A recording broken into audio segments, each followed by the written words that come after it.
What's up, guys? Black Rose Duelist here. I just want to make a quick video because I'm probably not going to be on YouTube for the rest of the day. Well, actually, changed my mind. If you guys want, the new Docs, Dimension of Chaos, I think it is now added to Dueling Network, all the cards from the set. So I'm going to test out the new Fluffle Wing, the Fright for Tiger, Saber Tiger, and the Fright for March. The new Magi Specters, they have a ton of new cards that I didn't test out. Like, I didn't even know they had an Exceed monster.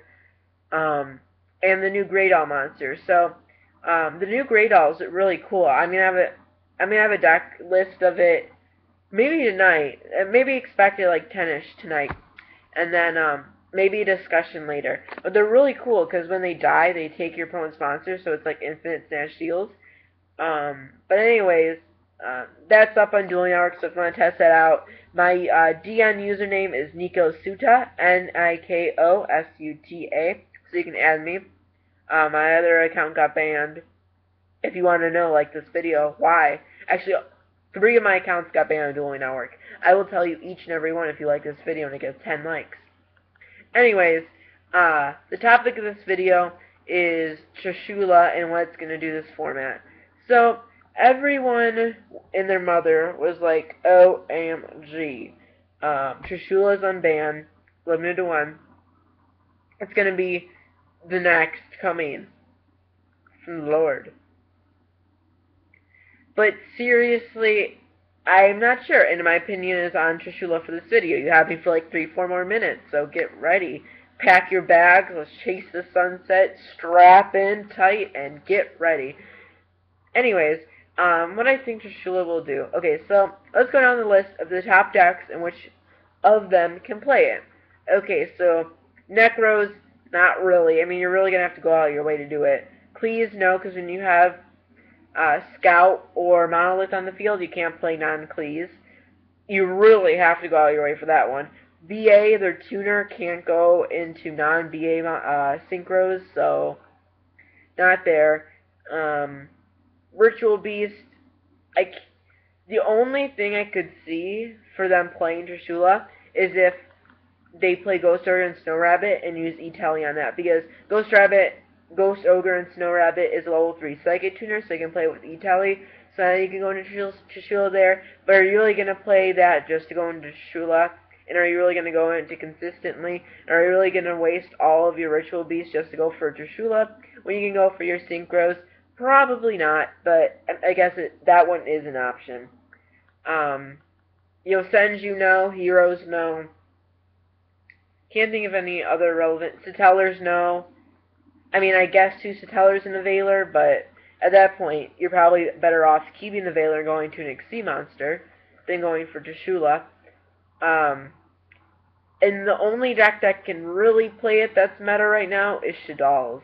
Shadal's have the Falco and Veiler that they can use well, but it's still pretty hard and you have to go out of your way for it. So I guess Shadal's can play it. A deck that's under everyone's tongues right now and no one's talking about it, but I'm testing it right now, is Sylvan's. Sylvan's can drop Trishula like that, and it's not even that hard. All you need is a Sage Koya, a Glow Up Engrave, and let's just say a Princess Spout in the top of your deck. Or a Sage Koya in hand, a Glow Up Engrave, and a Princess Spout in the grave. Or in the top of your deck. Okay, so what you do is you play Glow Up, send the Princess Sprout. Princess Sprout comes out as level 1.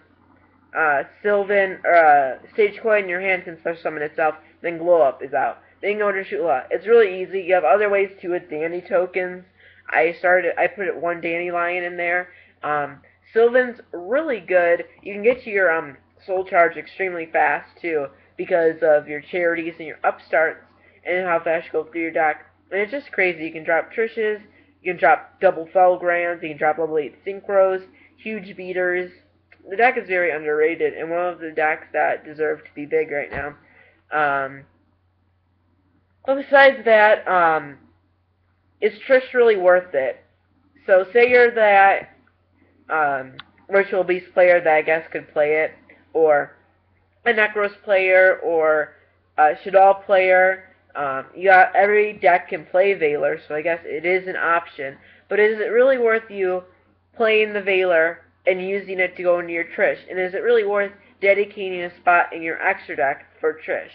Necros, maybe, because you can use it for the mirror thing, the one that sends the ones from the extra deck. Shadal's probably, because you can go into it better than the other decks. Stellars, no, you need your rank 4s. You're not going to waste your Stellars on a Trishula. Ritual Beast, probably not. You won't need your fusions and your few XCs. So, as you can see, clipboards, no. As you can see, most of the decks that can play it are probably better off not playing it. Only decks that I say were worth it would be Necros and Shadals out of like the top 7 decks. Now say you can go into Trishula. This is the final part of the video. If you can go into Shula, should you? Now, people are still playing Phoenix Change, Breakthrough Skills, Veilers. If you waste 3 cards, because you need at least 3 cards, a tuner and 2 non-tuners, you're going to go -3 to go into Shula. If they have that Breakthrough Skill or the Veiler or the Phoenix Chain, you're kind of dead. I mean, you wasted 3 cards to get into Shula, gets Phoenix Chained, you have a dead monster on the field. Now what? So I guess you have to look at it from both standing points. Every time I've gone into Shula with Sylvans, it has helped me. I play it once in Fluffle, it helped me. Trishula is a great card, don't get me wrong. Just I feel like it might share the same fate as Goyo, where it's a good card, but it's not... No one can really go into it. Goyo is a good card, but its effect isn't relevant anymore. Trishula's effect, on the other hand, is relevant right now. But we have things like Phoenix Chain, Veiler, and Breakthrough Skill now, which negate tons of effects. So that's the problem. I would say if you're feeling the match and you don't sense any of the negations, I would go for the Trishula. A +2 plus getting rid of a card in the grave is pretty good. Usually when I get out Trish, you wipe out your opponent, because essentially what you're doing is you get to pick which card in the field goes bye-bye. Say that you have a weak monster, you can just get rid of a back row or a pendulum or something. And then you can pick out a card of your opponent's hand. They're kind of left devastated, and then say it's a deck like BA or Shadal's where their graveyard's useful, banish that from the grave. They're really hurt after that, and then you have a 27 beater on top of that.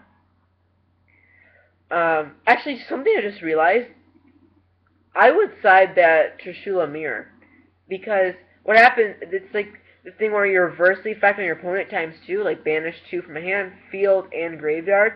I would consider siding that against decks, Necros, and maybe a deck that played Trish, because now there's 2 Trishes in the game. So, tell me your opinion on Trish. I think it's good in the decks that can play it well. Sylvans, plant decks in general, Shadals, stuff like that. Tell me what you think about Trishula. It's free. Enjoy it, guys. It probably won't be going up to 2 anytime soon. It probably won't share the same fate as Snatch Steel, where it gets banned. I can see it staying at 1 for a good time.